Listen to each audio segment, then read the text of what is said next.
sound to your mind. Bueno, y entonces hoy comenzamos la vida de José, que sigue en línea con lo que veníamos estudiando. Y esta imagen representa precisamente la túnica de varios colores.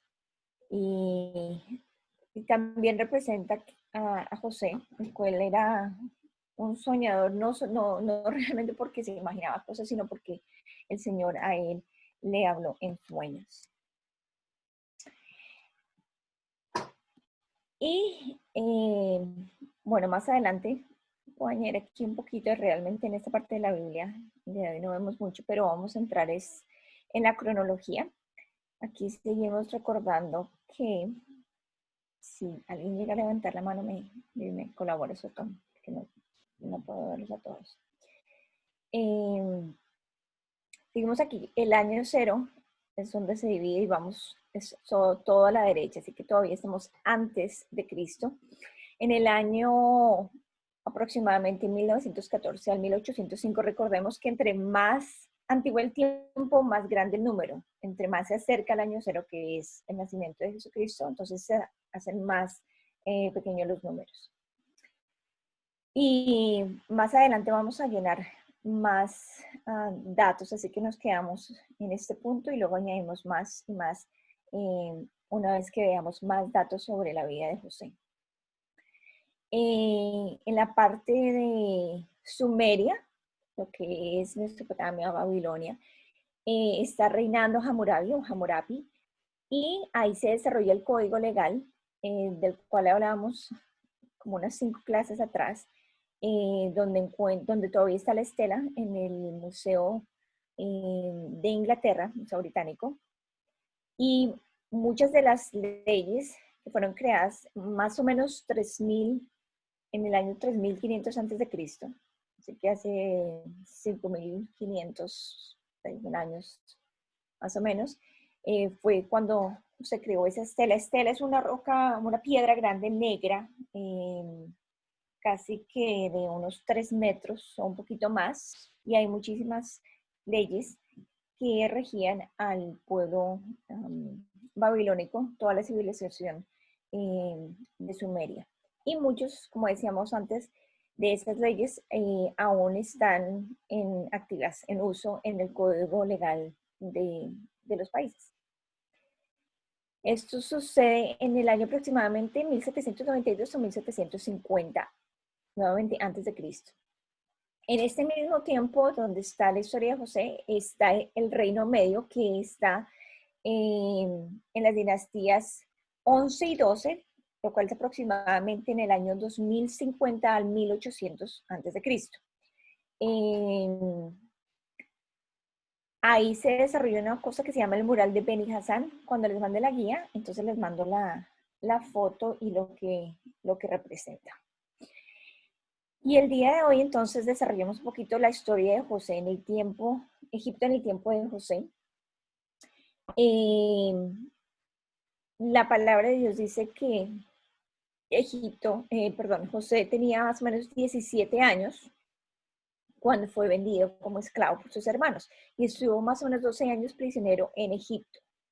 Entonces, cuando se revela la historia de José en la historia universal, en la historia de Egipto, cualquier cosa que fuera relacionada con el pueblo hebreo fue borrado. Sin embargo, hay ciertas similitudes, hay ciertos personajes, hay ciertos escritos y pictogramas, esculturas como la que tenemos acá, arte egipcia, que tiene mucha similitud con el texto sagrado. Entonces, es muy interesante. Aquí en el lado izquierdo de mi pantalla, creo que ustedes también es izquierdo, ahí se representa una actitud cordial de saludo, y ahí se muestra a Sesostris primero con una actitud fraterna con el supervisor de los granjeros, el cual se llamaba Montuhotep. Es válido notar que dependiendo de la provincia, ciertos gobernantes, ciertos supervisores tenían diferentes nombres. Así que es posible que no se encuentre el nombre Sabnafpanea, pero es muy posible que sea el mismo José. Los israelitas duraron 430 años en Egipto como esclavos. Y bueno, pueden leer esa partecita más adelante donde se hace el cálculo de los años. Y es muy posible aquí que José hubiera nacido en el año 1977, de acuerdo al dataje que está en la civilización egipcia, de acuerdo a las hambrunas. Hubo varias hambrunas en Egipto. Sin embargo, los graneros, ese periodo milagroso, sí fue registrado en algunos de los anales egipcios, y aunque no están ni el reconocimiento del pueblo hebreo, ni el nombre de José o de Sabnafpanea, sí se puede relacionar. Es muy posible que sean el mismo evento. ¿Quién reinaba en el momento del tiempo de José? Sesostris I, ese faraón, tuvo a alguien muy cercano con el título de primer ministro, y era un tesorero real, magistrado principal, y tenía otros títulos, y se relacionaba muy parecido a lo que hizo José, que era el supervisor de los graneros y dador de vida de la gente. En uno de estos estudios, estos textos, la única discrepancia con la Biblia es que ese primer ministro se llamaba Montuhotep, y en las escrituras sabemos que se le llama Sabnafpanea, que cuál el nombre egipcio, porque el nombre hebreo era obviamente José. El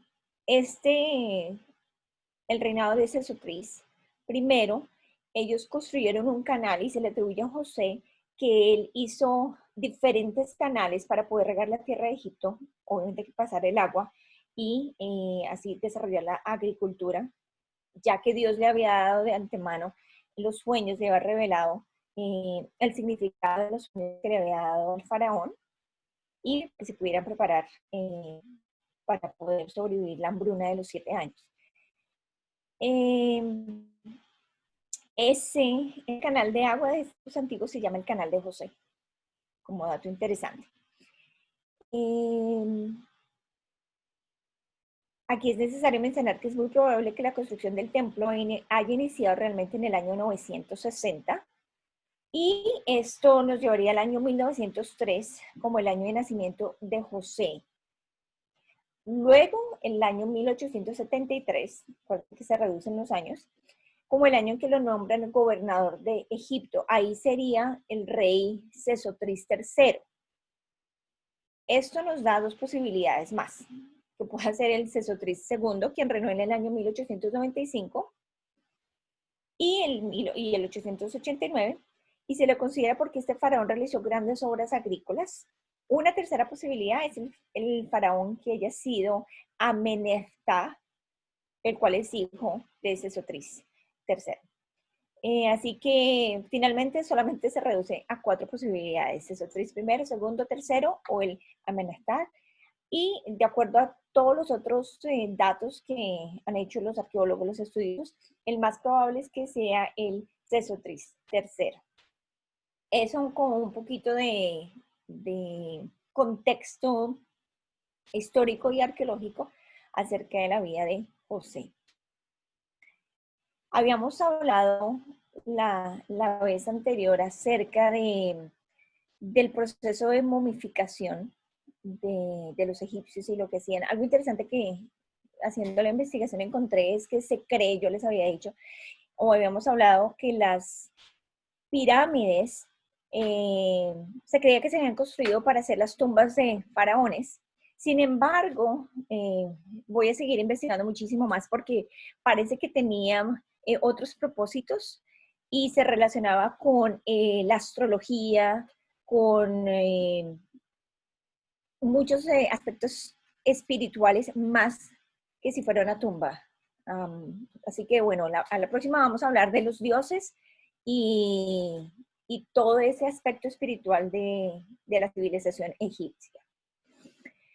En la parte izquierda, aquí vemos un papiro donde está el dios de la muerte, Anubis, que tiene cara de perro, y hay una balanza. En el lado, yo estoy con la flechita, no sé si será el lado izquierdo o el lado derecho, izquierdo creo que está allá, está el corazón del ser humano. Y a este lado hay una pluma. En dicha balanza se pesaban los corazones de los difuntos durante el juicio de Osiris. Osiris es un dios. Los antiguos egipcios creían en la vida después de la muerte. Es algo que ha sido prevalente en todas las civilizaciones y obviamente vemos que es el día de hoy. Y Dios ha puesto la eternidad en el corazón del hombre, eso lo vemos en Eclesiastés, creo que es capítulo 7. Así que independientemente de las creencias, de la religión, de la civilización del país de origen, ese pensamiento, esa creencia prevalece en cada una de las culturas. Los egipcios pensaban que el alma del difunto viajaba al más allá en espera del cuerpo. Por lo tanto, tenían que momificarlo para que cuando llegara al más allá, pues tuviera sus pertenencias, tuviera el cuerpo. Y hablábamos que las partes, los órganos, los ponían en unos jarros, cosa que cuando llegara al más allá, entonces prácticamente como que se volviera a armar todo y entonces podía vivir en el más allá. Durante ese proceso de momificación, el cuerpo era vaciado, era limpiado, todos los líquidos del cuerpo eran limpiados para que el cuerpo se pudiera conservar. Lo único que permanecía en el sitio, es decir, dentro del cuerpo, era el corazón. Durante la momificación, se extraía con enorme pulcritud el hígado, pulmones, estómago, intestinos, y habíamos hablado que exponían en los canopos. Y cada uno de esos canopos, esos tarritos, tenían una cabeza, una figura. Eso también lo hablábamos en otra lección, así que no repasamos esa parte. Y ahí esperaban hasta que el difunto los necesitara nuevamente. Esos vasos, que también los enterraban en las tumbas, eso era toda una ceremonia. Incluso dependiendo el estatus, qué tan importante era el difunto, aún podían enterrar a los siervos o los esclavos de ese gobernante. Esos vasos quedaban bajo la protección de 4 dioses especiales llamados los hijos de Horus.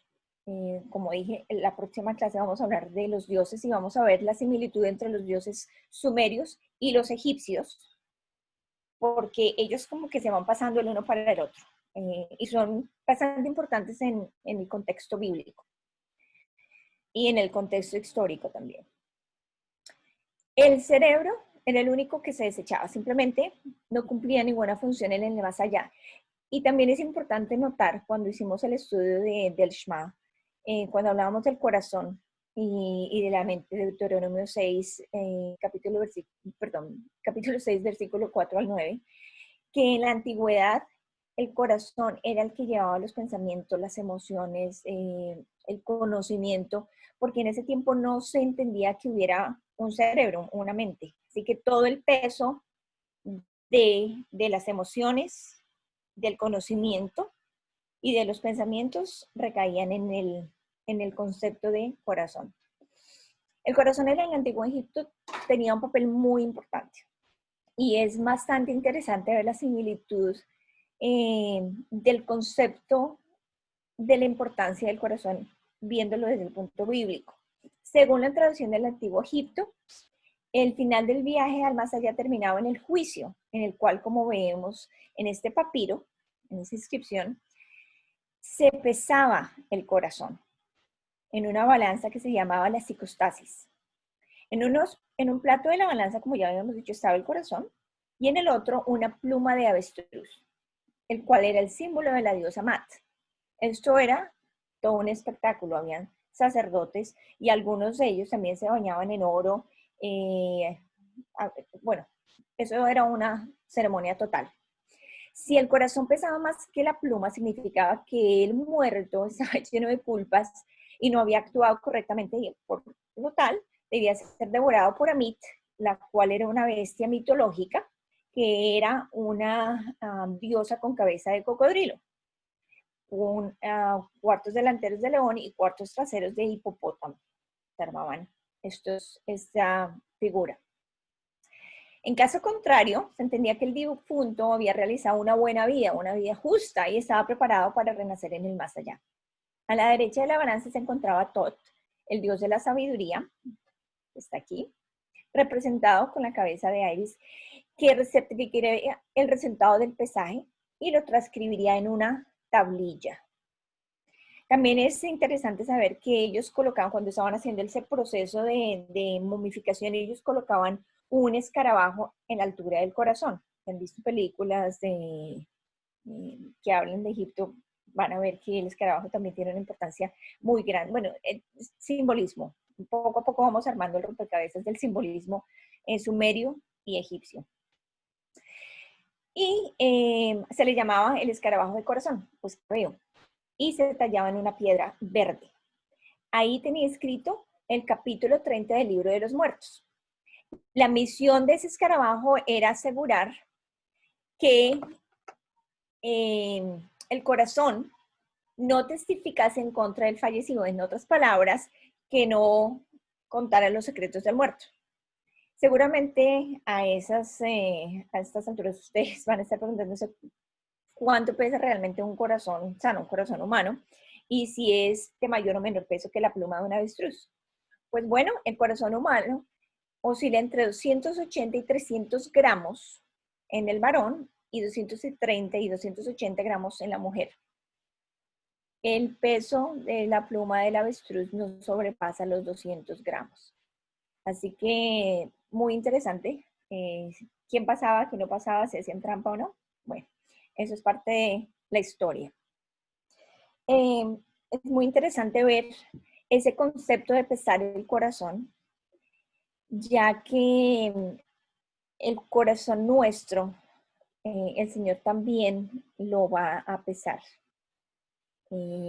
Si fuera por nosotros mismos, sabemos que no habría esperanza, pero el Señor dice que Él transforma nuestro corazón, nos da un corazón nuevo, y no es que Dios realmente con una balanza, porque esa es mitología egipcia, obviamente, pero el Señor sí dice que, como lo veíamos en el estudio del sábado, el Señor nos cubre con su justicia, la justicia de Cristo, y Él nos ve a través de la justicia del Señor. Por lo tanto, en Él es que tenemos salvación.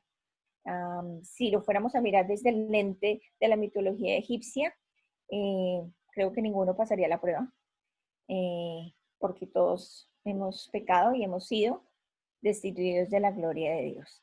Bueno, hasta aquí. ¿Alguna pregunta, comentario? Pues interesante. A mí realmente toda la mitología egipcia, toda la historia egipcia es supremamente interesante, no solamente porque es como de la imaginación, entre comillas, pero muestra todo un tipo de vida. Creo que es de la mano de Benjamín.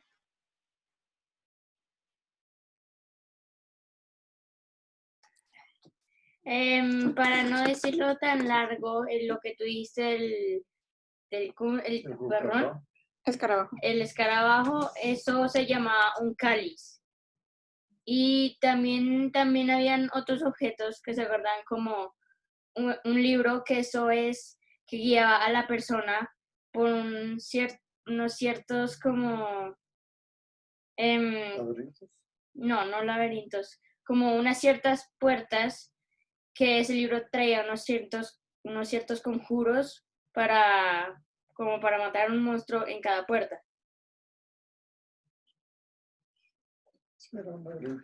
Muy bien, gracias a mi ayudante egiptólogo. Sigue estudiando. Está muy bien.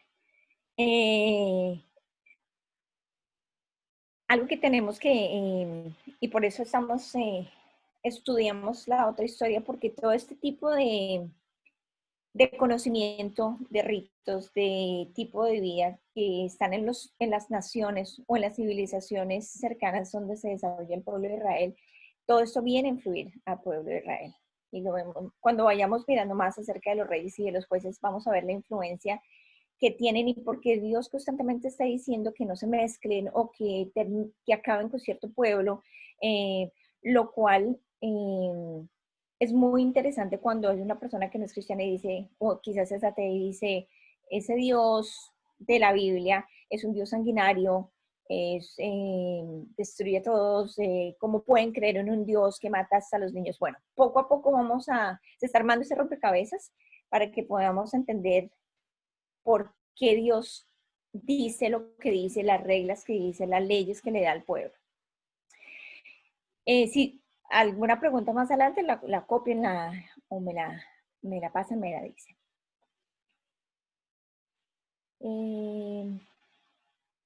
Bueno, entonces entrando ya en forma en la historia de José, todos los nombres bíblicos que hemos estudiado hasta ahora tienen un significado y tienen un peso. Ellos nos ayudan a entender no solamente la narrativa de la historia, sino también el entorno de los personajes, de cómo veían la vida, las costumbres. Un ejemplo claro es el juego de palabras que está en la historia de Jacob. Jacob, el engañador, le robó la primogenitura a su hermano Esaú, que significa rojo, con el guiso rojo y él era pelirrojo. Más adelante él manipula las ovejas y las cabras. Unas tenían que ser puras blancas y las otras eran rayadas y con manchas. Para ser más astuto que su tío y suegro a la vez Labán, que significaba blanco. Y eso sucede bastante. También cuando llegamos al libro de los Salmos vamos a ver que es supremamente interesante. Como nosotros leemos los salmos, realmente no son como están escritos.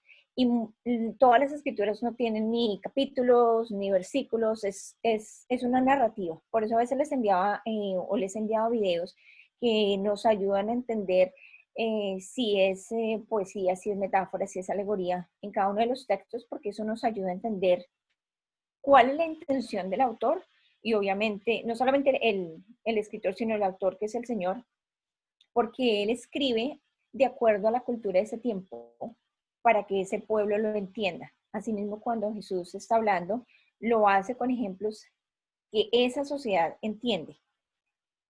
Por esa misma razón, nosotros somos llamados no solamente a leer la Biblia y decir no entiendo, sino a estudiar la historia y estudiar todo el contexto del libro, del personaje, no limitarnos a un versículo porque entonces lo vamos a malinterpretar.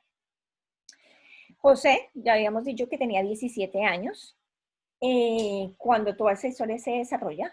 Él era el favorito de su papá y es una de las historias más notables de toda la Biblia y de la literatura como tal. Él fue amado, odiado, favorecido, abusado, tentado, confiado, exaltado y humillado. Sin embargo, en ningún momento de la vida, que fueron 110 años en su totalidad, parece que José siempre tiene los ojos puestos en Dios. Pareciera que él nunca falla. Y aunque eso no es verdad, porque es hermano, en la narrativa, en la historia bíblica, solamente se cuentan las cosas buenas de José. Hay un ejemplo, hay una historia que Dios nos quiere contar, un ejemplo que Dios nos quiere dar, pero también nos está haciendo una similitud de profecía bíblica. Algo hermoso, una de mis historias favoritas en toda la Biblia es la historia de José. Él es una persona que siempre mantiene su corazón humilde, a pesar de todo lo que le pasa, porque es que ahí sí le llueve sobre mojado. El pobre, como que todo le saliera mal. Pero él no deja que eso endurezca su corazón. La bendición no lo hizo enorgullecerse, ni ser altivo, ni ser arrogante. Él como que estaba muy enfocado en cuál era el objetivo, tener sus ojos puestos en Dios. Y algo hermoso, así como Boyce, que es un estudioso, nos dice, él era igual en lo privado que en lo público. Y yo creo que todos somos llamados a ser de una sola faz. Eso es integridad. Integridad es ser igual en lo grande o en lo pequeño, especialmente cuando nadie nos ve. En Génesis 37 vemos la historia de José y hay una sección muy grande del capítulo 37 al capítulo 48. Y estas son las razones por qué se dedica, prácticamente empieza en el 37 y se acaba el libro de Génesis con la vida de José. Eso es muy detallada. José es la conexión entre la familia de Israel, es decir, su papá Jacobo. Acordémonos que Dios le cambia el nombre de Jacob, engañador, a Israel. También hablábamos que él, la palabra él o las letras EL significa Dios. Dios coloca su nombre, eso lo habíamos visto también en la clase pasada. Lo puso en Abraham, lo puso en Sara. Hasta el tiempo de José, cuando entra José, es la familia de Jacob o la familia de Israel con sus 12 hijos varones, porque ya sabemos que tuvo hijas y hablamos de la cultura porque se hablaba solamente del patriarcado o de los hombres. Pero cuando llega José, entonces ahora hay una conexión, hay un cambio y José prácticamente es un eslabón entre la familia de Israel y ahora la nación de Israel. Sabemos que después de que él es, bueno, para los que no sepan, vamos a mirar la historia, que José termina en Egipto y termina viviendo en Egipto.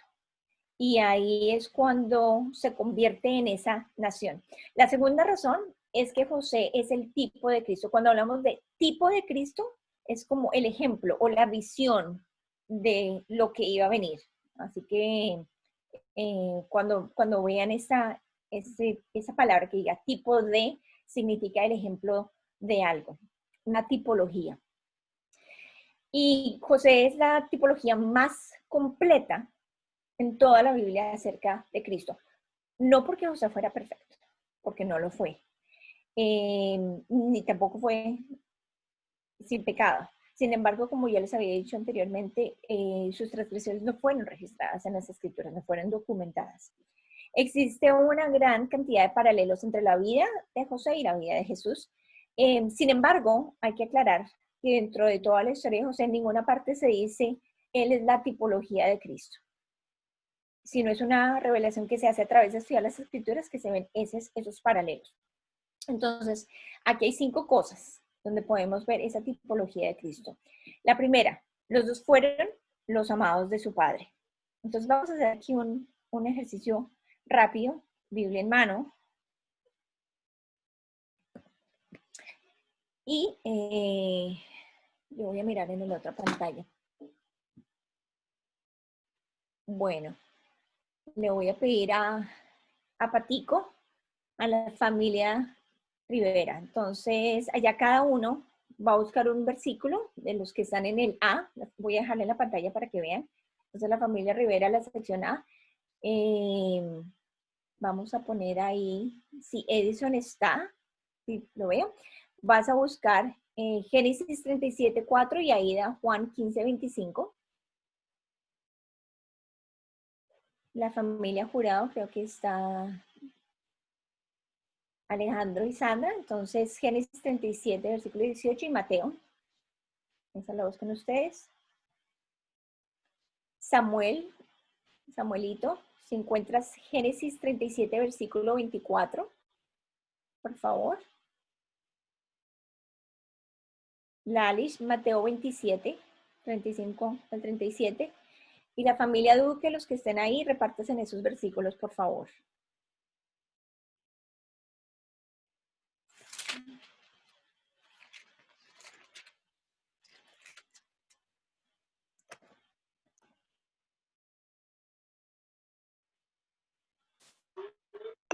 ¿Listo?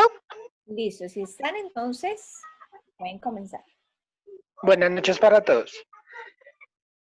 Génesis 37:4 dice, y viendo sus hermanos que su padre lo amaba más que a todos sus hermanos, le aborrecían y no podían hablarle pacíficamente.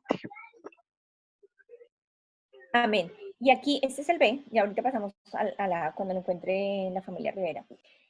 Ahí el ejemplo es ambos, tanto Jesús como José, los dos fueron odiados por sus hermanos. Entonces ahí vemos la semejanza. Ahí en Génesis habla de José y ahí ya nos va a leer Mateo 26, Juan 15:25.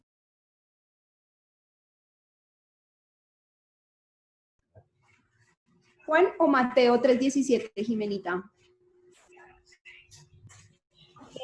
La de fueron odiados por sus hermanos, como Edison empezó con el B, vamos a terminar el B y luego vamos a la A, Patico. Ok, ok.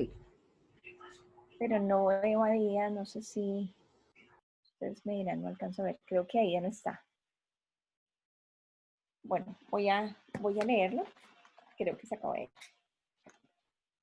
Es Juan 15, aquí está. Juan 15, 25 y dice: pero esto es para que se cumpla la palabra que escrita está en su ley. Sin causa me aborrecieron. Este es Juan. Ahora sí, Patico, el A. El A se refiere a que tanto Jesús como José, los dos fueron amados por su padre.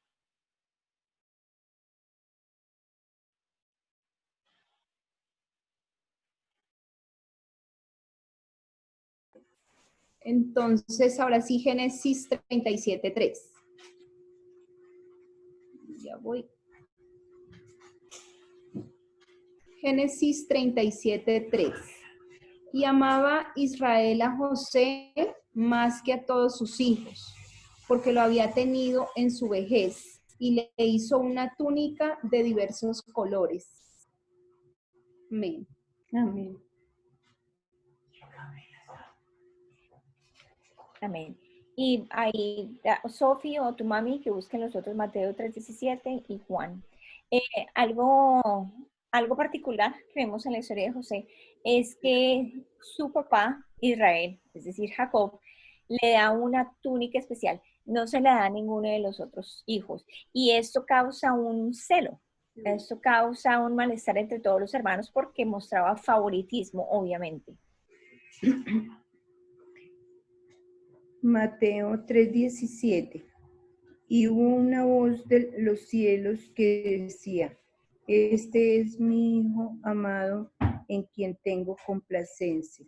Amén. Amén. Luego miramos en Juan 3:35.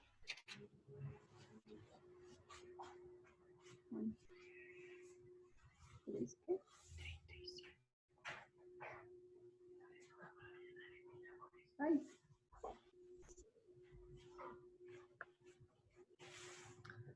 Juan 3:35, ¿dices? Sí.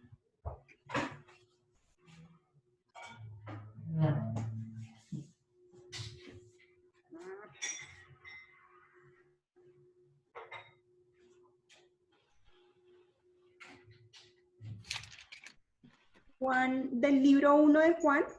No, el Evangelio. El Evangelio, ok. Ya. 3.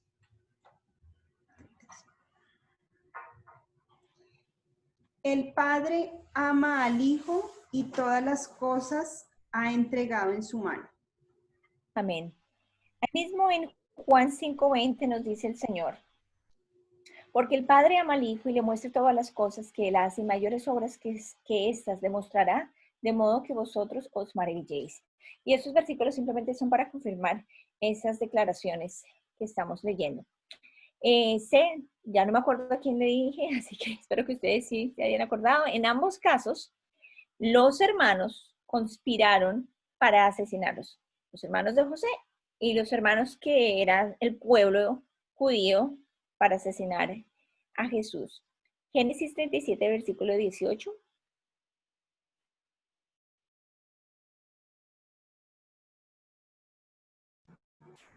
Buenas noches. Cuando ellos lo vieron de lejos, antes que llegara cerca de ellos, conspiraron contra él para matarle.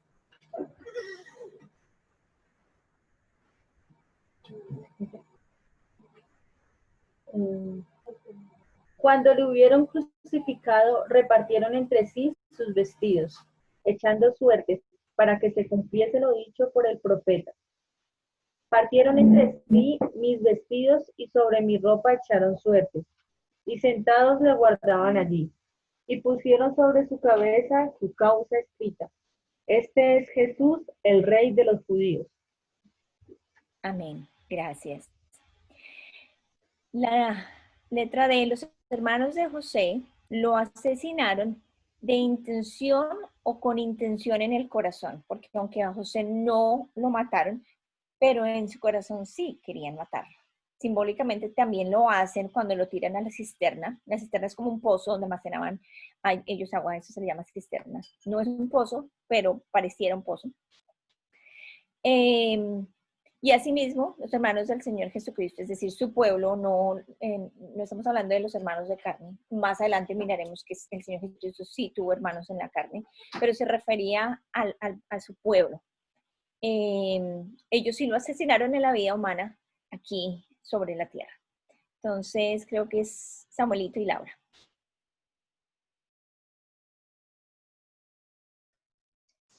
Buenas noches. Entonces, Génesis 37, versículo 24. Y le tomaron y le echaron en la cisterna, pero la cisterna estaba vacía, no había en ella agua. Amén. Gladys. Yo solo quiero confirmar porque creo que Sandra leyó el Mateo 27, 35 y 37, a menos de que diga lo mismo. El Mateo 26, 3, 4, porque no sé, ustedes me confirman, aquí lo leo. Cuando le vieron crucificado, repartieron entre sí sus vestidos, echando suertes para que se cumpliese lo dicho por el profeta. Partieron entre sí mis vestidos y sobre mi ropa echaron suertes. Y sentados le guardaban allí y pusieron sobre su cabeza su causa escrita: este es Jesús, el Rey de los Judíos. Amén. Es el mismo texto, pero están en dos libros diferentes. Uno está en Mateo y bueno, los dos están Mateos, pero son diferentes capítulos. Sí. Y la última, la familia Duque, el combo está ya reunido. De la misma manera que José se reconcilia con los hermanos, los reconcilia a él. Es decir, los hermanos no van, cuando ellos van a buscar alimentos, eso lo vamos a ver en la próxima clase. Cuando ellos van a Egipto no están buscando a José, simplemente ¿qué sucede? Que lo ven, que lo encuentran. Pero José es el que los reconcilia a sí mismo, él los perdona, él prueba sus corazones de manera interesante, lo va a ver que él prueba las intenciones de su corazón y luego él dice yo los perdono. Y realmente es lo que hace el Señor.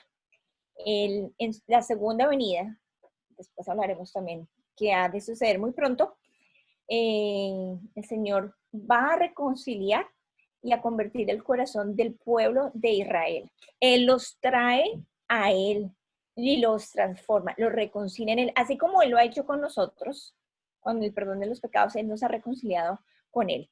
Entonces, familia Duque.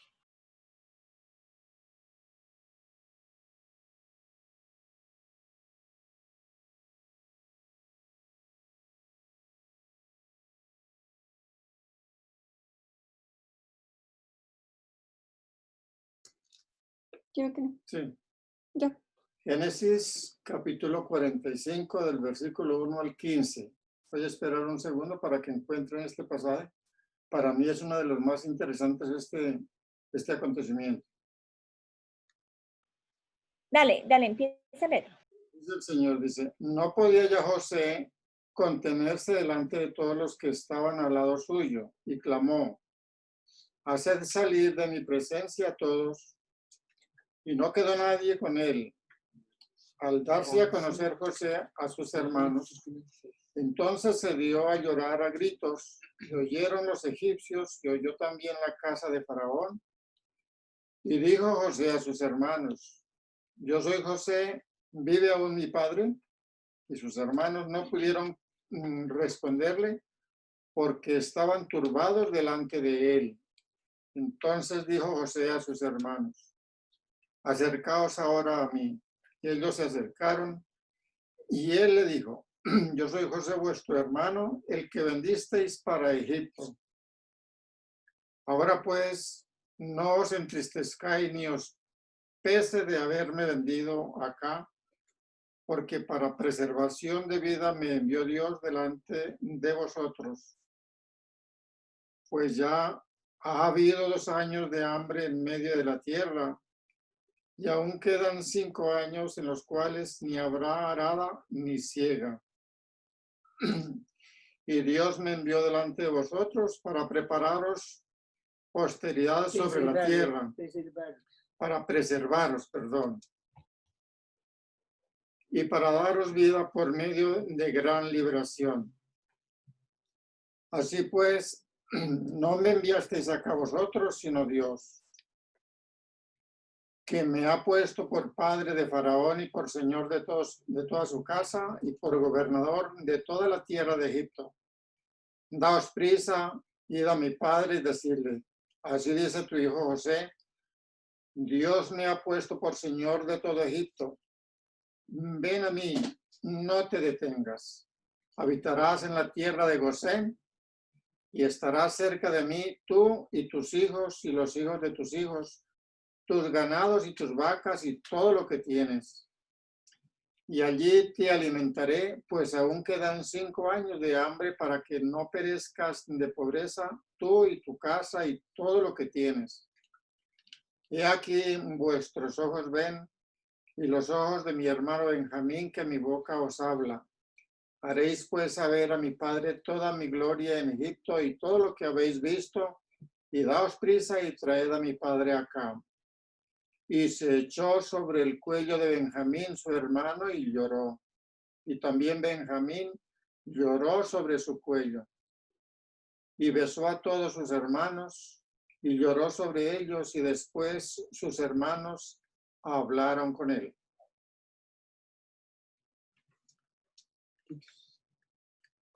Deuteronomio 30, del 1 al 10. Sucederá que cuando hubieren venido sobre ti todas estas cosas, la bendición y la maldición que he puesto delante de ti, y te arrepintieres en medio de todas las naciones a donde te hubiera arrojado Jehová tu Dios, y te convirtieres a Jehová tu Dios, y obedecieres a su voz conforme a todo lo que yo te mando hoy, tú y tus hijos, con todo tu corazón y con toda tu alma, entonces Jehová hará volver a tus captivos y tendrá misericordia de ti y volverá a recogerte de entre todos los pueblos a donde te hubiere esparcido Jehová tu Dios. Aun cuando tus desterrados estuvieren en las partes más lejanas que hay debajo del cielo, de allí te recogerá Jehová tu Dios y de allá te tomará y te hará volver Jehová tu Dios a la tierra que heredaron tus padres, y será tuya, y te hará bien, y te multiplicará más que a tus padres. Y circuncidará Jehová tu Dios tu corazón, y el corazón de tu descendencia, para que ames a Jehová tu Dios con todo tu corazón y con toda tu alma, a fin de que vivas. Y pondrá Jehová tu Dios todas estas maldiciones sobre tus enemigos y sobre tus aborrecedores que te persiguieron. Y tú volverás y oirás la voz de Jehová y pondrás por obra todos sus mandamientos que yo te ordeno hoy. Y te hará Jehová tu Dios abundar en toda obra de tus manos, en el fruto de tu vientre, en el fruto de tu bestia y en el fruto de tu tierra, para bien, porque Jehová volverá a gozarse sobre ti para bien, de la manera que se gozó sobre tus padres, cuando obedecieres a la voz de Jehová tu Dios, para aguardar sus mandamientos y sus estatutos escritos en este libro de la ley, cuando te convirtieres a Jehová tu Dios con todo tu corazón y con toda tu alma. Saltos 14. Saltos 14 y 18. 14 a 18. Por eso ahora voy a seducirla, me la llevaré al desierto y le hablaré con ternura. Allí le devolveré sus viñedos y convertiré el valle de la desgracia en el paso de la esperanza. Allí me corresponderá como en los días de su juventud, como en el día en que salió de Egipto. En aquel día, afirma el Señor, ya no me llamarás mi Señor, sino que me dirás esposo mío, Te quitaré de los labios el nombre de tus falsos dioses y nunca más volverás a invocarlos. Aquel día haré en tu favor un pacto con los animales del campo, con las aves de los cielos y con los reptiles de la tierra. Eliminaré del país arcos, espadas y guerra, para que todos duerman seguros. Romanos 11:1. Digo pues, ¿ha desechado Dios a su pueblo? En ninguna manera, porque también yo soy israelita, de la descendencia de Abraham, de la tribu de Benjamín. 15. Porque si su exclusión es la reconciliación del mundo, ¿qué será su admisión sino vida de entre los muertos? Romanos 11, versos 25 y 26. Porque no quiero, hermanos, que ignoréis este misterio para que no seáis arrogantes en cuanto a vosotros mismos, que ha acontecido a Israel endurecimiento en parte hasta que haya entrado a la plenitud de los gentiles. Y luego todo Israel será salvo, como está escrito. Vendrá de Sión el libertador que apartará de Jacob la impiedad.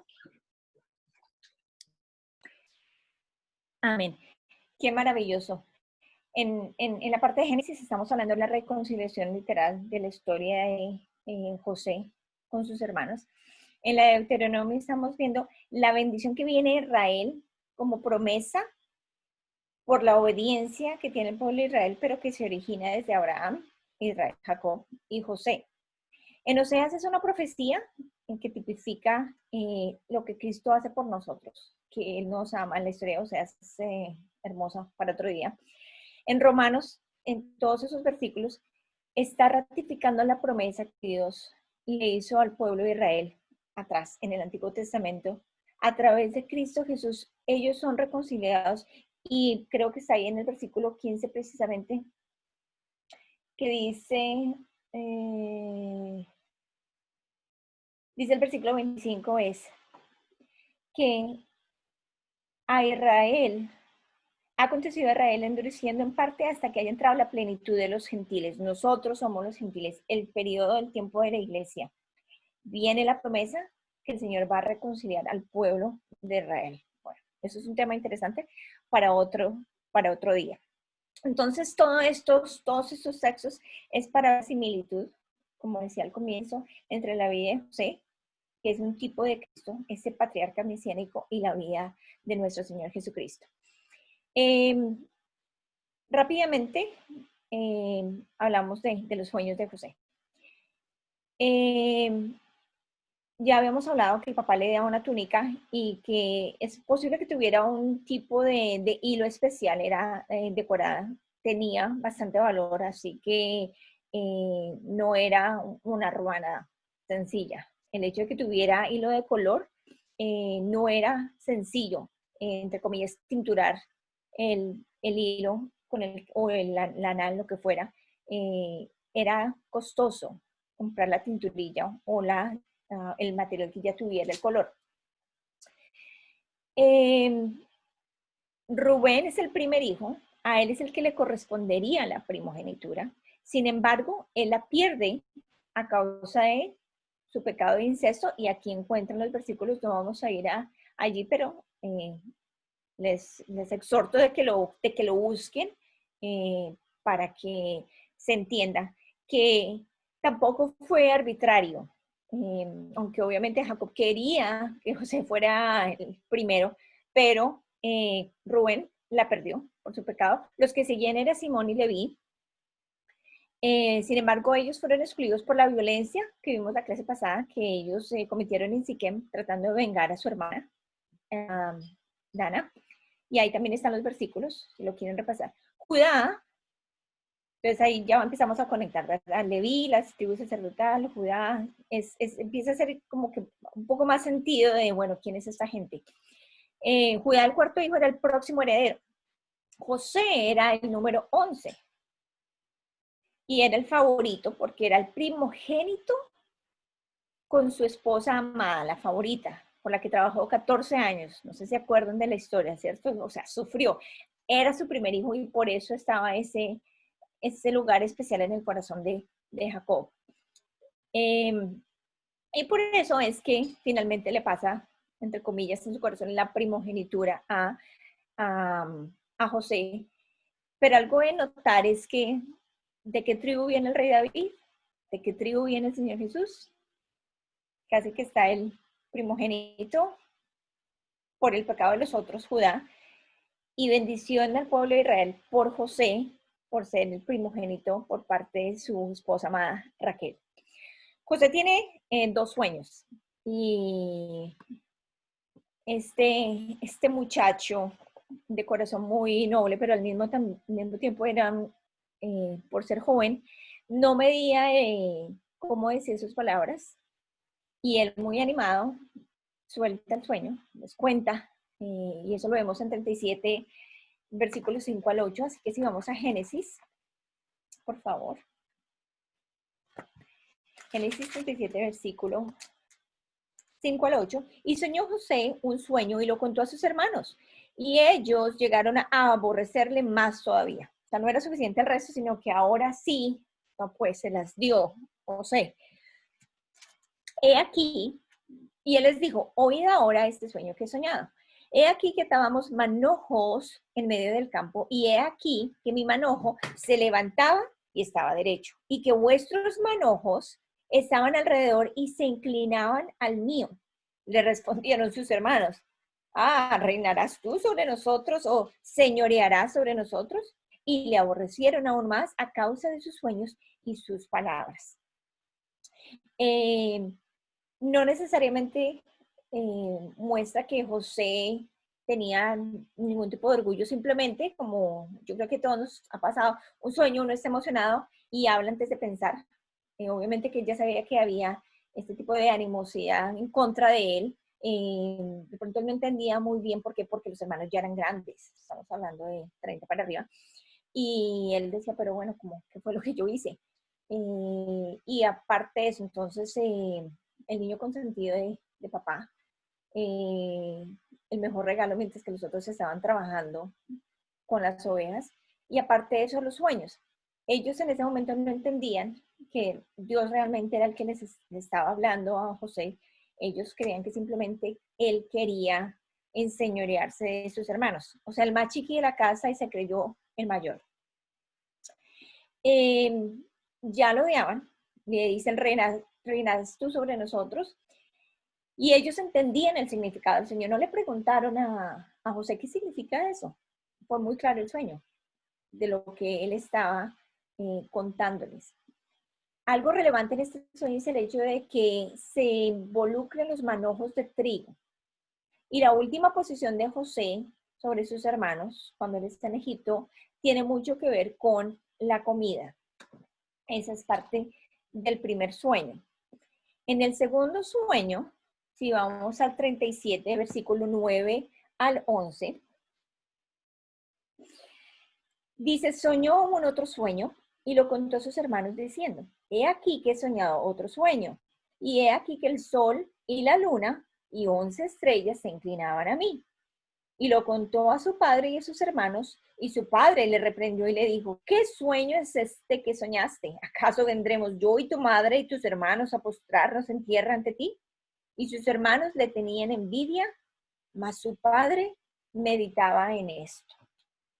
Obviamente que Israel, Jacob, conocía el carácter de su hijo, y parte puede ser que el amor lo cegaba, pero al mismo tiempo él veía que no era como muy consecuente el carácter de José con los sueños para decir que él era orgulloso. Además que él sabía que Dios hablaba. Entonces por eso le pegó su regaño, pero dijo, bueno, ¿será que sí? ¿Será que no? ¿Qué quiere decir esto?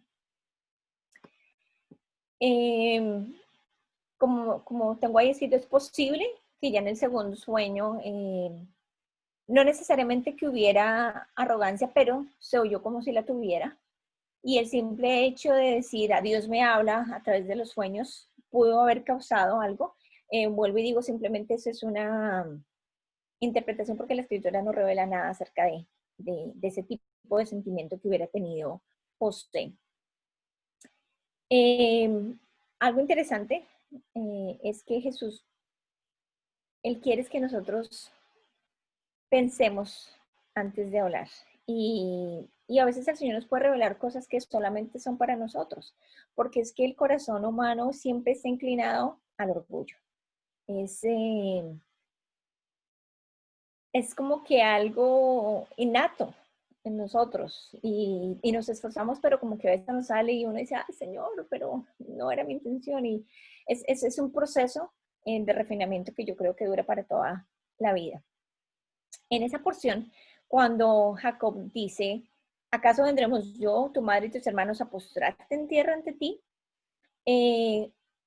Algo que es interesante es que esa porción de Génesis no está escrita en un orden cronológico, porque Raquel, la madre de José, muere, está escrito antes que dice que ella muere y después cuenta la historia. Entonces, aquí vemos que no siempre lo que se escribe en las escrituras va a tener esa cronología lineal, sino que a veces puede saltar de un lado para el otro, y eso lo vamos a ver en el libro de los jueces y en los libros de los reyes y en los de crónicas, que como que sigue pasando eso.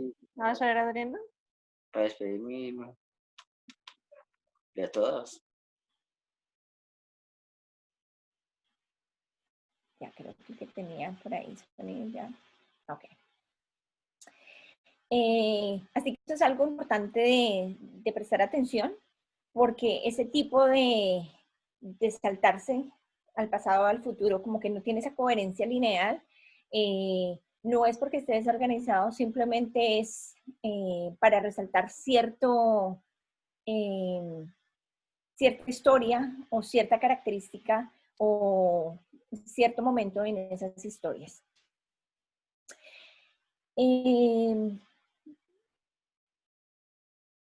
La idea, esa última parte, el sol, la luna y las estrellas, representan a Israel.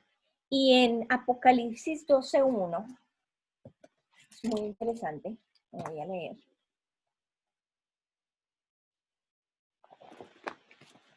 Apocalipsis 12:1 dice, apareció en el cielo una gran señal, una mujer vestida del sol, con la luna debajo de sus pies y sobre su cabeza una corona de 2 estrellas. El libro de Apocalipsis es muy interesante, pero muy complejo de interpretar. Hay muchísimas interpretaciones. Sin embargo, a través de las escrituras, el mar casi siempre representa multitud de gentes. La mujer representa a una nación, o al pueblo de Israel, o a la iglesia, o se habla de la gran ramera o Babilonia. Y por eso es importante notar todo lo que, cuando yo les hablo de dioses, de ídolos, de prácticas, porque todo esto se va sumando y eso nos ayuda a entender un poquito más cuando se hablan de las profecías y un poquito de lo que es en Apocalipsis, porque hay muchas interpretaciones, pero no creo que una sola persona pueda decir esto es lo que significa. La historia de José la terminamos el día de hoy, cuando sus hermanos lo venden a la esclavitud. La rivalidad entre Judá y José sigue, y luego en vez de ser con José, Judá la retoma con su hijo Efraín. Y más adelante, cuando veamos el libro de los reyes o de las crónicas, cuando está el rey Roboam, ahí se produce un conflicto, una pelea, y se dividen la nación de Israel en 2 reinos. El reino del norte, que es Israel, son las 10 naciones, y el reino del sur, el reino del norte de Israel es liderado por Efraín, el reino del sur es Judá, y Benjamín está con Judá ahí. Y bueno, se desarrolla también una historia muy interesante. Al final, como que para adelantar la película, el día de hoy, esas 10 tribus se le llaman las 10 tribus perdidas. Una vez que ellos van en exilio, están sobre toda la tierra. Y de hecho hay algo que hay que notar y me gusta reiterar. El hecho de que alguien sea judío no quiere decir que sea israelita. El judío se ha convertido en una religión, ¿okay? No en una raza. Entonces muchas personas pueden ser, yo soy judío, y eso es otro tema muy interesante, pero el israelita es el que lleva la sangre de alguna de las tribus de Israel. Obviamente que el Señor es el que sabe, y con diferentes estudios han encontrado algunas. Dato interesante, han encontrado la tribu sacerdotal. En la tribu sacerdotal de Leví hay dos grupos, los cojaitas y se me olvida la otra, porque ellos tenían trabajos diferentes. Una era la que se encargaba de la alabanza y otra era la que se encargaba de los sacrificios.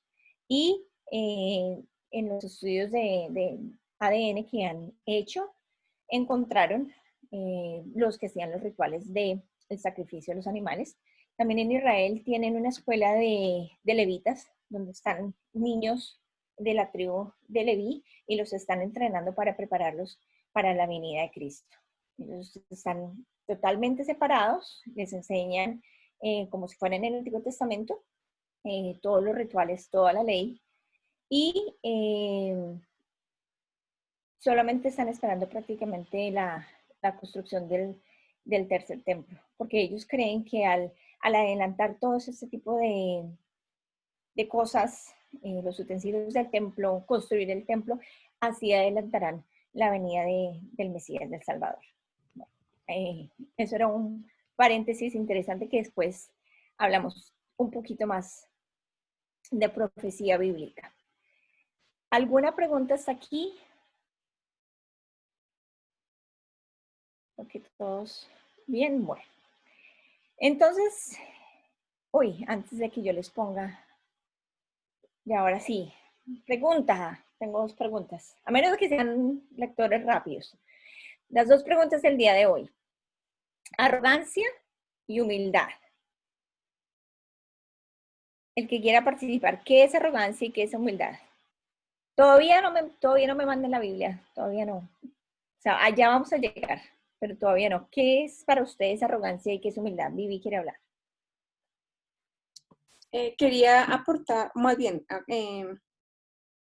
ser portavoz de que sería bueno más adelante poder hacer en alguna otra sesión una aclaración referente a eso que acabaste de mencionar sobre el tema del tercer templo y bueno, todo esto que estás mencionando, la venida del Señor y la venida del otro. Todo, sí, de nuestro Señor y del otro Señor. Para tener claridad en eso, porque pues todos quizás no tienen el conocimiento a qué Señor nos estamos refiriendo y para dónde va el agua al molino, más o menos el tema. Listo.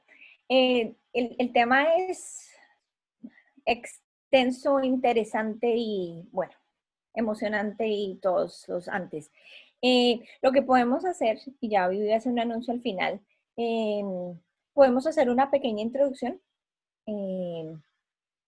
El día domingo, ya Vivi les dice, pero es como, uno dice como un abrebocas, simplemente como para conocer los términos o ciertas profecías cumplidas, para como que poner una base, porque pues sí, el tema es bastante extenso, pero todo lo que estamos estudiando, aunque a veces es como, bueno, yo ya me sé la historia de José, ¿por qué tenemos que leer la historia de José? Porque es que todos son, imaginémonos que son como legos. Yo creo que todos sabemos que son legos, ¿cierto? Esos como ladrillitos, y todos se van armando.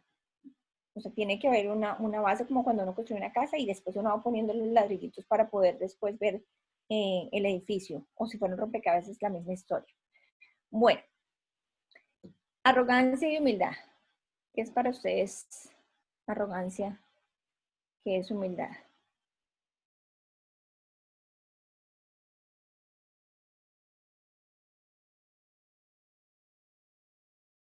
No es un quiz, tranquilos, yo no les voy a dar nota.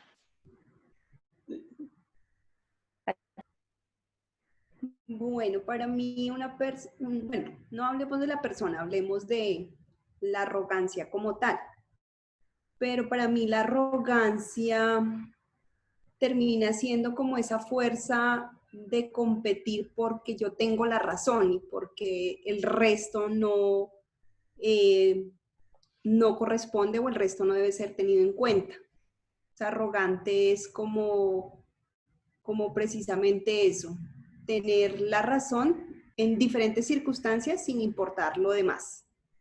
Y la humildad es para mí casi pues lo contrario, porque no tiene en cuenta tener la razón, sino que la humildad permite, digamos, de alguna manera bajar la cabeza, aun cuando uno sabe que quizás en el interior tenía razón de algo, pero también puede tener ese espacio de decir sí, lo demás sí cuenta y lo demás también es importante y escucha un poco, ¿no? La arrogancia no permite tener esa capacidad de entender otras circunstancias diferentes. Eso en una generalidad, y hablándolo ya de persona o de sentimiento como tal, pues un arrogante también siempre está queriendo estar por encima de los demás. Y la persona humilde contempla que los demás a su alrededor también tengan un bienestar. Eso en la parte técnica, ¿no? Y ahora tú dices que entramos en la parte bíblica y espiritual. Amén. ¿Alguien más quiere aportar? Muy bien, Batico. Le dice al clavo, pero no sé si algo más, papi. Voy a poner un ejemplo nada más en cuanto a la parte militar. En la vida militar hay una escala jerárquica y hay subalternos. Normalmente el subalterno es una persona más humilde que siempre acata las órdenes, pero él es una persona también pensante y en cuanto a Dios todos somos iguales. Entonces el subalterno escucha y el otro siempre dice, no, es que se hace la cosa es así.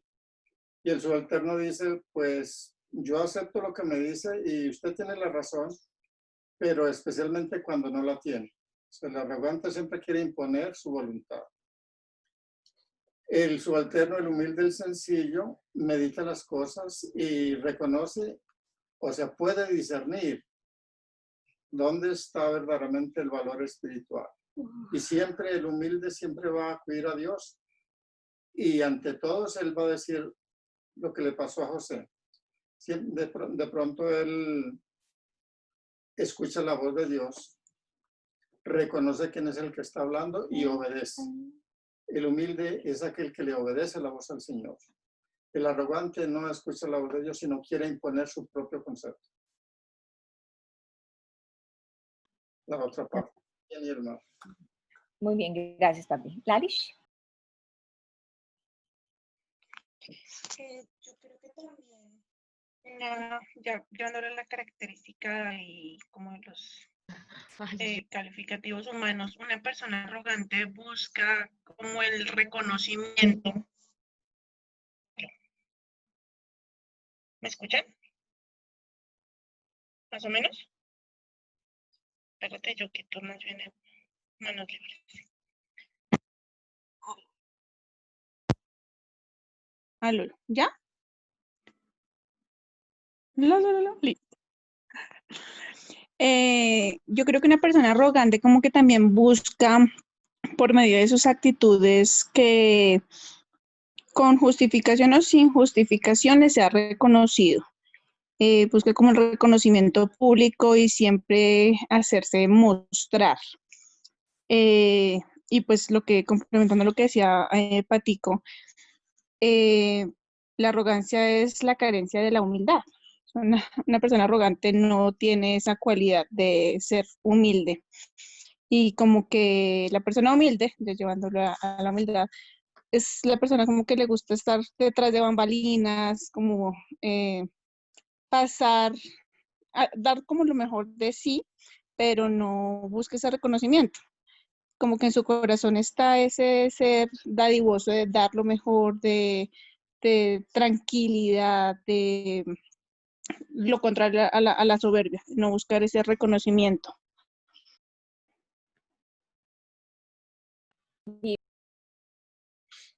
Y yo le agregaría que no le gusta escuchar, no le gusta ponerse en los zapatos del otro, no le gusta quizás reconocer cuando otros, a causa de sus palabras o de lo que está diciendo, hace sentir mal al otro. Y simplemente por cómo pues, se cree que se tiene la razón, pues está invalidada la opinión o lo que dice la otra persona. Y he notado como, he tenido varios casos en los que a mí me ha tocado quizás lidiar con personas así, y es muy pesado. He aprendido a lidiar porque realmente para mí era un tema de pelea inmediata. O sea, yo reacciono de una vez porque no me gusta la gente así, pero he aprendido como a tratar de guardar la calma en esos momentos, pero sí, y quizás por otros lados, intentar darle a conocer lo que esa persona no se está dando cuenta. Esas personas, por lo menos en las que yo he topado, tienen la particularidad que no se dan, dicen no darse cuenta. Y eso es grave porque se dan cuenta solamente de lo que sale o de lo que tienen en su cabeza y quieren expresar, pero no la manera en que están diciendo las cosas. Quizás muchas veces puede que tengan razón en lo que dicen, pero como lo dicen o como actúan o su expresión corporal, siempre tienden quizás a humillar. No, quizás no sea su intención principal, pero como quizás no hay nadie que les diga, oye, mira, o me estás lastimando o estás hiriendo a tal persona, entonces creen que pues su manera de comportarse es normal, hasta que alguien llegue y les dice, esto está pasando. Muchas veces no aceptan razones, pero por lo menos les queda como en el considere de tengo que mermarle. No todos somos como de la misma manera, hay unas personas mucho más pacientes que otras que no somos tan pacientes, otras que estamos en el proceso, pero yo creo que siempre el tema de hablar y dejarle saber al otro que estás pasando por un tema quizás de arrogancia, por conocimiento o por falta de pero creo que también no están prestando atención, siempre es como un tema de ego y de no estar en atención con el otro. Muchas gracias. Como yo siempre, me gusta mirarle todos los contextos, entonces vamos a ver qué dice el diccionario. Y yo creo que ustedes les atinaron bien al significado. Arrogancia. Es el sentimiento de superioridad que desarrolla un individuo en relación con los otros, basado en la falsa creencia de que merece mayores privilegios o concesiones que el resto. La palabra como tal proviene del latín arrogantia. Es un defecto del carácter que consiste en ser altaneros, presuntuosos, prepotentes o soberbios. Y eso fue lo que todos ustedes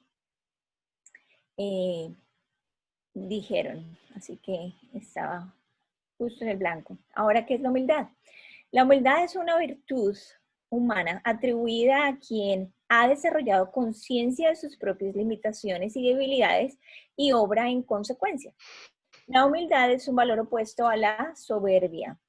Ya vamos a la palabra soberbia de boca de varios de ustedes.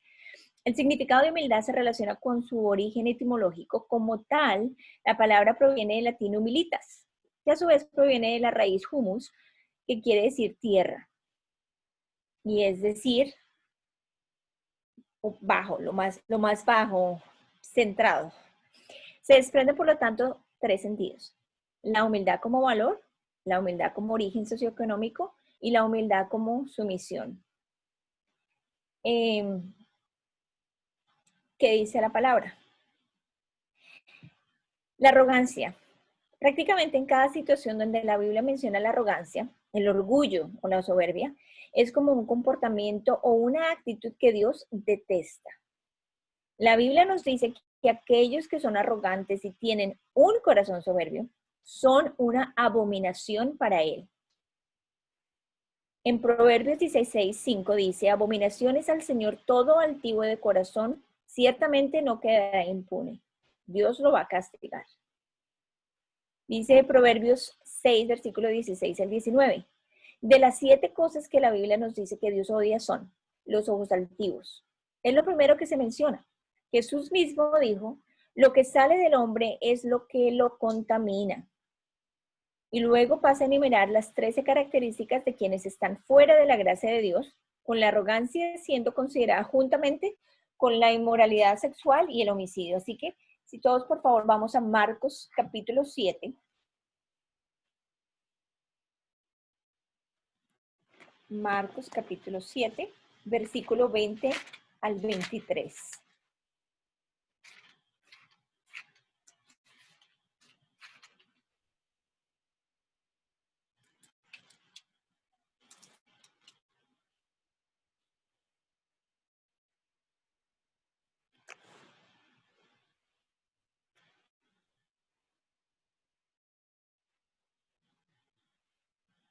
¿Listo? ¿Lo encontramos todos?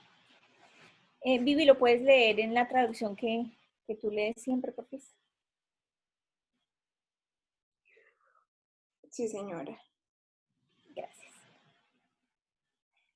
Los he buscado en la Reina Valera, pero ya lo estoy encontrando en la TLA. La traducción del lenguaje actual dice, Marcos 7, versículos 20 al 23.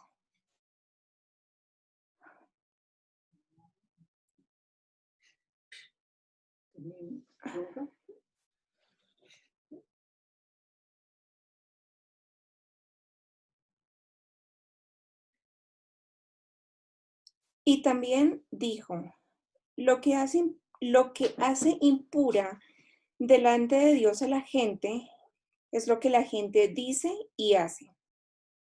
Porque si alguien dice cosas malas es porque es malo y siempre está pensando en el mal y en cómo hacer cosas indecentes o robar o matar a otros o ser infiel en el matrimonio. Esa gente vive pensando solamente en cómo hacerse rica o en hacer maldades, engañar, ser envidiosa, insultar y maldecir a otros o en ser necia y orgullosa. Amén. ¿Leíste también el 23? Ay, sí, señora, lo que pasa es que esta versión tiene la particularidad que comprime algunos versículos. Entonces, Ok, la New Living Translation. Lo leo ahora en la Reina Valera. Pero decía que lo que del hombre sale, eso contamina al hombre. Si está en texto rojo, quiere decir que son palabras de Jesús. Porque de dentro del corazón de los hombres salen los malos pensamientos, los adulterios, las fornicaciones, los homicidios. Adulterio es cuando una persona es infiel casada, fornicación es cuando una persona tiene relaciones antes del matrimonio. Los hurtos, las avaricias, las maldades, el engaño, lo cual es mentira también, la lascivia, es deseos inmorales, la envidia, la maledicencia o maldecir, la soberbia, la insensatez. Todas estas maldades de dentro salen y contaminan al hombre. Vamos por favor a 2 de Timoteo, capítulo 3, versículo 2. Si Edison la encuentras, la lees por favor. 2 de Timoteo, capítulo 3, versículo 2.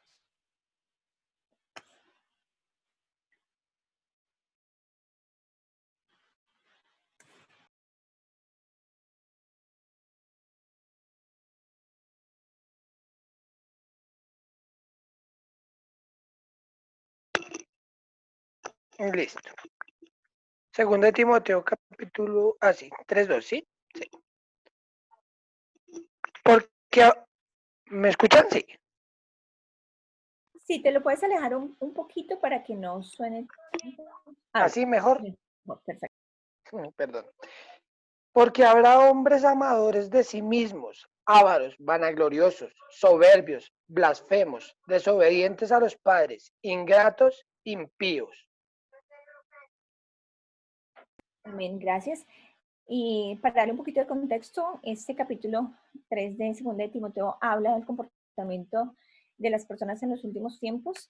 Y si leemos, les insto a que leamos todo el capítulo 3, de hecho, 3 y 4, porque en el capítulo 3 es como leer las noticias. Ahí nos vamos a poder dar cuenta que Dios es fiel y Él es verdadero, y en la parte 4 nos está hablando a nosotros qué hacer con respecto al capítulo 3. Tom, si puedes leer, por favor, Proverbios capítulo 21, versículo 24.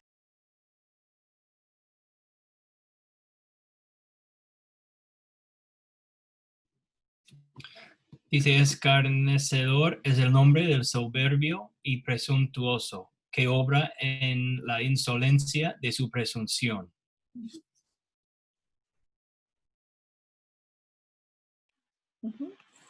Insolencia, presunción. Creo que estas son las noticias del día a día. Los políticos realmente es algo que nos tienta a todos. Hay unos que quizás somos más débiles en esa área, pero debemos cuidar nuestro corazón. Si hay cierta debilidad, como con más énfasis, estar más pendiente. Bueno, vamos a hablar acerca de la humildad. La Biblia describe la humildad como mansedumbre, humillación y la ausencia del ego. Eso está bastante fuerte, bastante grande. La palabra griega traducida humildad está en Colosenses 3:12 y también está en otros lugares. Literalmente significa humildad de la mente. Vamos a mirar Colosenses 3:12. Colosenses 3:12. Y dice, vestidos pues como escogidos de Dios, santos y amados, de entrañable misericordia, de benignidad, de humildad, de mansedumbre, de paciencia. Ahí, en esa humildad, es decir, en la mente. Y casi que es un juego, poniendo los conceptos que hablamos hoy acerca de los egipcios pesando el corazón y José, que siempre fue manso y humilde, Jesús, que es el ejemplo no hay nadie más como él. Y el Señor nos dice que nosotros debemos vestirnos, ser transformados pues la mente.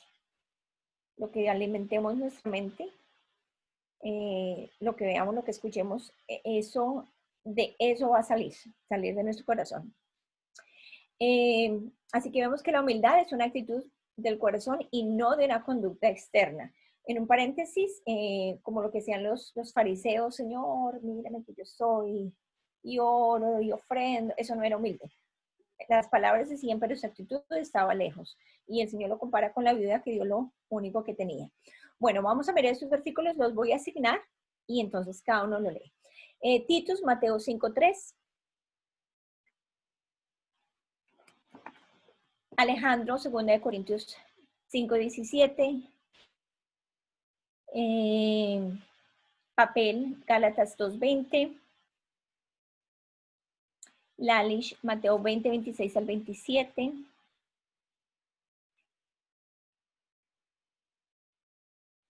Entonces, Alejandra, si participas, Filipenses 2:3. Patico, déjame ver aquí. Patico, Filipenses 2:8 y el de Juan 13:1 al 16, si lo leen entre... llegó Sofi. Vale. Bueno, entonces que lo lea Sofi. Y si Vivi, entre Vivi y John Jairo, leen Juan 13, dividamos ese del 1 al 8:1 y del 8 o del 9 al 16 al otro. Y ya cuando lo tengan, entonces lo leemos. Otra vez. Lalish, hagamos una cosa. Tú lee el versículo 26 y Samuelito lee el versículo 27 de Mateo 20, ¿ok? Con eso tenemos ahí un chance cada uno.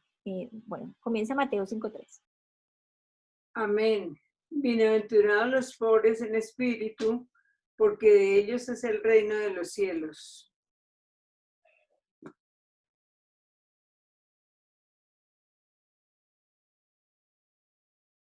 Segunda de Corintios 5:17.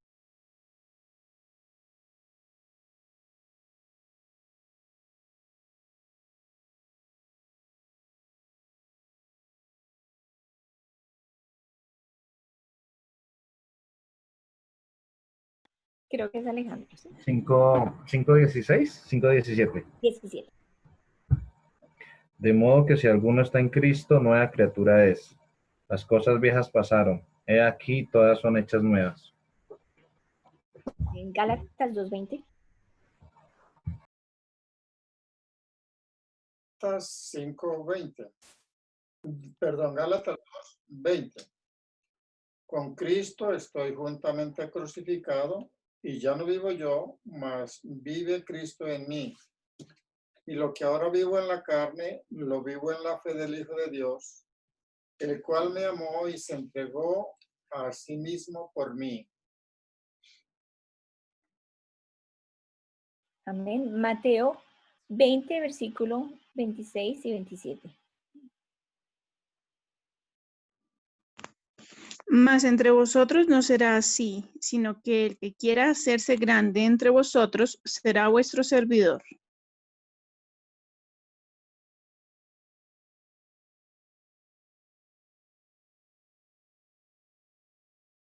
Samuelito, versículo 27. Y respondiendo a Jesús dijeron, no sabemos, y él también les dijo, tampoco yo os digo con qué autoridad hago estas cosas. Amén. Filipenses 2:3.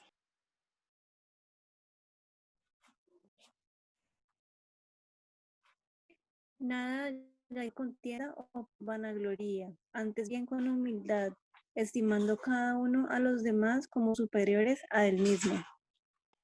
Amén. Gracias, Alejandra. Juan, capítulo 13, 1 al 16. Los enamorados, dale. Lo voy a leer del 1 al 8 en la TLA. Juan 13, 1 al 8. Faltaba muy poco para que empezara la fiesta de la Pascua, y Jesús sabía que se acercaba el momento en que dejaría este mundo para ir a reunirse con Dios su Padre. Él siempre había amado a sus seguidores que estaban en el mundo y los amó de la misma manera hasta el fin. Aún antes de empezar la cena, el diablo ya había hecho que Judas, hijo de Simón, el Iscariote, se decidiera a traicionar a Jesús. Dios había enviado a Jesús y Jesús lo sabía y también sabía que regresaría para estar con Dios, pues Dios era su Padre y le había dado todo el poder. Por eso, mientras estaban cenando, Jesús se levantó de la mesa, se quitó su manto y se ató una toalla a la cintura. Luego echó agua en una palangana y comenzó a enjuagar los pies de sus discípulos y a secárselos con la toalla. Cuando le tocó el turno a Pedro, éste le dijo a Jesús, Señor, no creo que tú debas lavarme los pies. Y Jesús le respondió, ahora no entiendes lo que estoy haciendo, pero después lo entenderás. Pedro le dijo, nunca dejaré que me laves los pies. Jesús le contestó, si no te lavo los pies, ya no podrás ser mi seguidor. Entonces lávame también las manos y la cabeza, Señor, no solo los pies, exclamó Simón Pedro. Jesús respondió, una persona que se ha bañado bien no necesita lavarse más que los pies para estar completamente limpio. Y ustedes, discípulos, están limpios, aunque no todos. Pues Jesús sabía quién lo iba a traicionar. A eso se refería cuando dijo, no todos están limpios. Después de lavarles los pies, se puso otra vez el manto, se sentó y preguntó, ¿entienden lo que acabo de hacer? Ustedes me llaman maestro y señor, y tienen razón, porque es lo que soy. Y dado que yo soy señor y maestro, les he lavado los pies, ustedes deben lavarse los pies unos a otros. Les di mi ejemplo para que lo sigan. Hagan lo mismo que yo he hecho con ustedes. Les digo la verdad, los esclavos no son superiores a su amo, y el mensajero es más importante que quien envía el mensaje. Bueno, yo no sé si a ustedes les cayó una balde de agua fría, porque a mí sí. Si el Señor nos dio el ejemplo, Él nos llama a que hagamos lo mismo. Para también darles un contexto, siempre que había alguna invitación, había un esclavo o un siervo que lavaba los pies al invitado, porque se andaba en sandalias y todo estaba sucio, entonces se entraba a la casa con pies limpios y siempre tenía que lavarle los pies. Y por eso es que el Señor dijo, no, lo hago yo. Ese es el contexto, porque Él es el que coge la toalla y lo hace con cada uno de los discípulos. Y el resto creo que es claro, que el Señor nos está dando el ejemplo. Ni siquiera, no solo nos está dando el ejemplo, sino que nos está dando el mandato. No nos dijo, es opcional, si ustedes quieren, si les parece, pues me lo dejen saber. No nos dijo, si son mis discípulos, esto deben hacer. Lo interesante es que cuando Él nos dice, ahí en el... Hay otra parte donde dice que el mayor sirve al menor. Cristo Jesús es el mayor de todos, pero Él no nos dice que hagamos las cosas para que seamos el mayor, sino que al contrario, entre más nos enfoquemos en servir a los demás, el Señor desarrolla en nosotros su carácter, el de Él y el de nosotros mengua. Samuelito va a corregir el versículo. Él había leído, era en el capítulo 21, pero era el 20, así que dale, Samuel.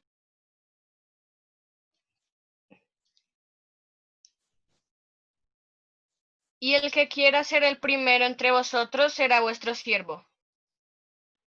Perfecto, exactamente esa misma confirmación. Y vemos que el mundo es del contrario, ¿verdad? En el mundo, en el aspecto laboral y Hollywood y de todo eso es subir las escaleras, el que más suba, no importa el que pisotee, al que se lleve por delante, allá voy, porque esa es la esperanza, lo cual también está relacionado con los dioses antiguos y eso, hacia arriba. Y el Señor es casi que hace lo opuesto. Vivi, y luego tenemos un versículo, espera, Vivi, terminemos el versículo y ya después dices tú, en Filipenses 2:8.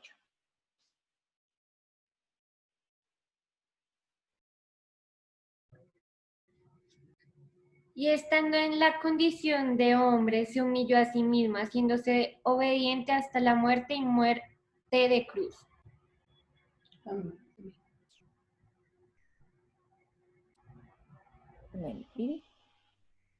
Quería confirmar algunas citas en donde está el mayor sirve al menor o se haga menor. Lucas 22:26. Pero no es así con vosotros, antes el mayor entre vosotros hágase como el menor. Mateo 23:11, pero el mayor de vosotros será vuestro servidor. Romanos 9:12, el mayor servirá al menor. Entonces encontramos varios pasajes en los que hace esa misma, sí, como anotación en repetidas ocasiones. Amén. Ese último versículo, el mundo no lo entiende. Nosotros lo entendemos por la misericordia divina, pero aún no alcanzamos a contemplar todo lo que significa que el mayor de todos, Dios mismo, el creador del universo, el sustentador de todas las cosas, se hace hombre, deja su gloria y viene a servirnos y a morir por nosotros. Que el Señor sea revelándonos cada día más y más, porque si realmente ese es la cúspide, por así decirlo, es la base y la cúspide de las Escrituras. Y si realmente entendemos, todo el resto va a ser más fácil. Pero todos estamos en ese proceso. No vayan a creer que porque yo estoy diciendo eso es que yo me las sé todas. No, para nada. Ahí vamos todos estamos haciendo la tarea. Bueno, Alejandro, y luego vamos a la última parte, ya vamos a terminar. Es que quería como un poquito para mirarlo darle un poquito más de contexto, un poquito más amplio en esa época, lo que significaba lavar los pies y por qué Pedro, pues, en un principio se negó.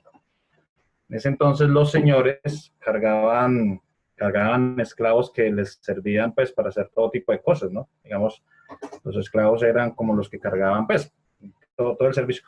Y como eran en el desierto, pues, efectivamente los señores andaban en sandalias y cada vez que iban a entrar a una posada, a una casa, lo que casi nunca ningún amo hacía con su esclavo era obligarlo a que le lavara sus propios pies, porque se consideraba que era una cuestión supremamente humillante. Entonces, casi que lo que hacían los amos o de lo que excluían a los esclavos que cargaban era precisamente de lavarle los pies. Entonces ellos mismos iban y se lavaban sus pies porque pues lo consideraban una cosa muy humillante, y solo aquellos que estaban tal vez llenos de arrogancia, quizás de pronto hacían que sus esclavos hicieran ese trabajo tan indigno. Y Pedro, que sabía eso, pues obviamente no iba a permitir que nuestro Señor hiciera tal acto de indignidad, que se humillara de tal manera.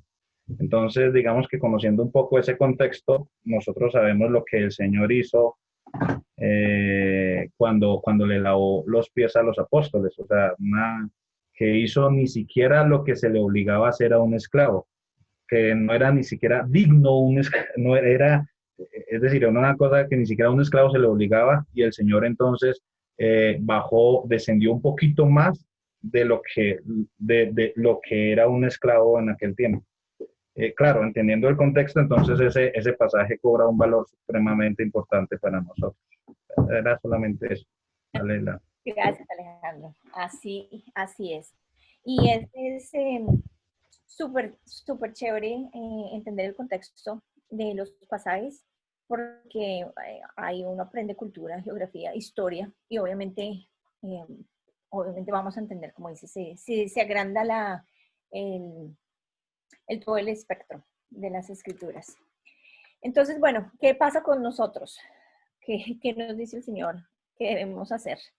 Porque como en todas las otras cosas es más fácil decir que hacerlo, ¿no? Claro que cada uno de nosotros puede tener en la mente una persona que dice, esa persona sí que es humilde, o por lo menos a mí me pasa, yo quisiera ser como esa persona, obviamente como Jesús, pero personas que uno conoce, ¿no? Y uno dice, pero ¿por qué? ¿Por qué yo no puedo ser como esa persona? Bueno, porque realmente viene del Señor. Así como el color de nuestra piel, nosotros no escogimos, yo quiero ser X o tal color. El Señor nos dio ciertas características, parte de eso es genética, parte de eso es cultura, parte es como nos criaron, pero nosotros recordamos que nuestra nueva naturaleza, que nuestra ciudadanía ya no es de esta tierra, sino es celestial. Entonces, esto es lo que el Señor nos dice a nosotros y cómo nosotros podemos empezar a ejercitar ese cambio. Siendo la humildad el antónimo del orgullo, y el orgullo siendo el primer pecado, el pecado de Satanás, que fue el mismo de Adán y Eva. Realmente el primer pecado de Adán y Eva no fue la desobediencia, sí fue, pero la desobediencia fue causada por el orgullo. ¿Por qué? Porque ellos querían ser como Dios. Eso fue con lo que les tentó. Así que quizás por eso es que el llamado a la humildad es único y prominente en la Escritura. Es cierto que toda la conducta de Jesús es un modelo a seguir para todo creyente, sin embargo, solo una vez dijo explícitamente que aprendiéramos algo de él. En Mateo 11:29 dice, aprended de mí que soy manso y humilde de corazón. Es decir, que si hay algo que podemos aprender de Jesús y algo que nos hace como él, y es la humildad. Señor, ayúdanos. Pablo nos exhorta a humillarnos como Cristo, no falsamente, ni para que nos vean otros, porque el Señor sabe, nosotros también lo sabemos, sino en Filipenses 2, 5, 8, voy a mirar rapidito, Filipenses 2, 5 al 8 dice, haya pues en vosotros este sentir que hubo también en Cristo Jesús, el cual siendo en forma de Dios, no estimó el ser igual a Dios como cosa a que aferrarse, sino que se despojó a sí mismo, tomando forma de siervo, y ese siervo en otras versiones también es de esclavo, hecho semejante a los hombres, y estando en la condición de hombre, se humilló a sí mismo, haciéndose obediente hasta la muerte y muerte de cruz. Y también enseñó que la actitud más digna del creyente es la humildad. Es decir, si hay algo, y pongámoslo en perspectiva a través de la historia y en los predicadores o hermanos que veamos hoy, aquellos que tienen humildad, no el que tiene ni fama ni que es pobre, o sea, esto es aparte, porque hay gente que tiene mucho dinero y es muy humilde, y hay pobres que son arrogantes, ¿no? O sea, vemos los dos casos, es en el corazón. En Efesios 4:11 nos dice el Señor, y el mismo, Efesios 4:1, voy a leer el 11. Yo pues, preso en el Señor, os ruego que andéis como es digno de la vocación con que fuisteis llamados. Versículo 2, tengo que añadir, con toda humildad y mansedumbre, soportándonos con paciencia los unos a los otros en amor, lo cual va unido a 1 Corintios 13, que no lo vamos a leer ahorita, así que si alguien, todos tenemos la curiosidad de que, cómo se llama, el Señor también nos los dice. Entonces, nosotros, hacer el ejercicio, Señor, yo también, el ejercicio es para mí. La humildad es la voluntaria y gozosa sumisión del corazón ante Dios. Pongámoslo ahí en esa balanza, no en la balanza egipcia, pero en la balanza de la Escritura. Nuestra actitud del corazón y la palabra de Dios. 2, el fruto de la correcta estimación que tenemos de nosotros mismos. Que nos guiamos a través de las Escrituras y no con la percepción equivocada de lo que creemos que somos, o por lo que tenemos, o lo sabemos, o que alguien dice de nosotros, lo cual produce una disposición mansa y respetuosa hacia el prójimo. Y la tercera, y quizás la más importante para poder hacer las otras, es una profunda dependencia de Dios y un deseo de glorificarlo en todo.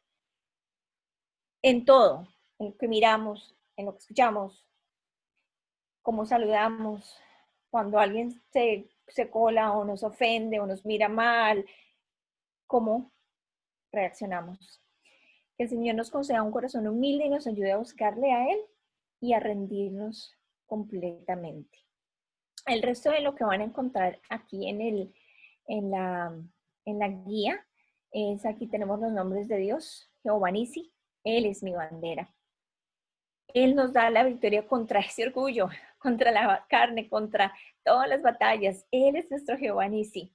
Y ahí están los versículos bíblicos y nosotros podemos no solamente ir, pueden, los diferentes citas que vienen cada día, pueden tomar 5 o 10 minutos y ya voy a mirar Jehová Nisi, vamos y las buscamos y las subrayan o las estudian, y cuando estén orando, Señor, tú eres mi Jehová Nisi, tú eres el que me da la victoria.